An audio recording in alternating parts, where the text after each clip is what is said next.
Islam is based in two main foundations. Read with me. It's not based on the Quran alone. In fact, it's based on the hadith way more, because the Quran is an empty book. The Quran is about the ant is talking, Sulaiman is flying with a flying carpet, Sulaiman, he dies standing with the stick, nobody noticed him for a year, the sperm coming from the backbone of the man, women have a semen coming from their nipples. This is what the Quran teach.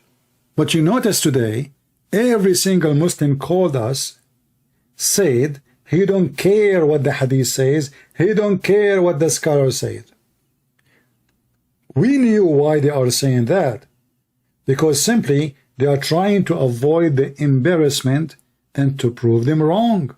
But you cannot be a Muslim unless you accept the two foundations of Islam, which is what Muhammad said and the Quran. And by the way, even the Quran is what Muhammad said. Where the Muslim they get the Quran from the hadith. When Muhammad he died and the Muslim they start dying, they could not collect all the Quran, as the Muslim themselves they report. They collected only what they were able to collect from the hadith. The Quran itself was nothing but a form of hadith, never was a book. Muhammad never commanded the Muslim to collect the Quran, to write the Quran. In fact, the Quran made a promise that Allah is the one who will collect the Quran.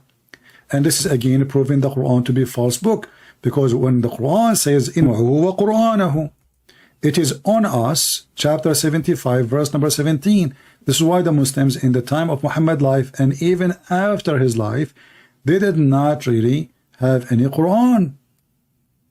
It was a person who suggested we should collect the Quran. One of the caliphate, he was not a caliphate yet, he says why we should do something the Prophet did not say to do. He was against collecting the Quran, make it in a book. The one who decided to collect the Quran, it was Uthman, and right away he burned all other collections, people written without permission from Allah. Why? Because there's differences. Otherwise, why you want to burn the Qurans, other Quran? And just to make it more funny, today we don't have neither the Quran of Uthman or any Quran. They have 0 page of the Quran. Allah, he promised that he is the one who will collect the Quran. Why he did not?